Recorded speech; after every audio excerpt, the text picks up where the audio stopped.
Leader হয়ে, নেটওয়ার্কে leader হয়ে কাজ করিয়ে নিতে হয়। বেশি কাজ করতে হয় না, করিয়ে নিতে হয়।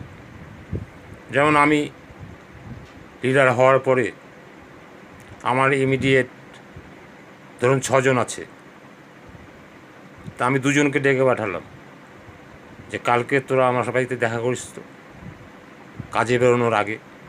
কটায় কাজে বেরাস? কে বললো 8টায়, আমি তার আগে দেখা করি। কে বললো 9টায়, আমি তার আগে দেখা করি। আসতো, দেখা করতো, প্রশ্ন করতাম আজকে তোর কি কি প্রোগ্রাম আছে, সে প্রোগ্রামগুলো বলতো। যেরকম ডেভেলপমেন্ট প্রোগ্রাম আছে, পলিসি প্রোগ্রাম আছে, তারপরে বাড়িতে ভিজিট করার আছে, এইগুলো আমাকে করতে হবে। সবগুলো পর্যবেক্ষণ রাখতাম।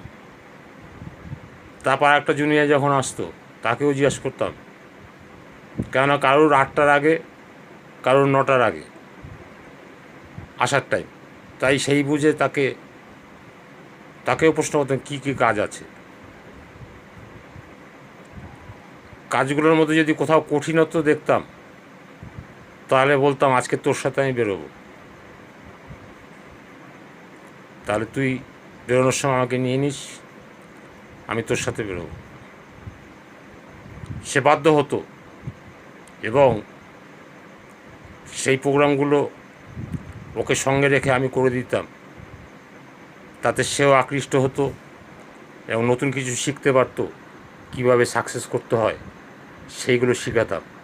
এইভাবে আপনাকে লিডার হয়ে হাতে ধরে কাজ শিখিয়ে কাজ করিয়ে নিতে হবে, তবেই আপনি আপনার লিডারত্ব বজায় রাখতে পারবেন।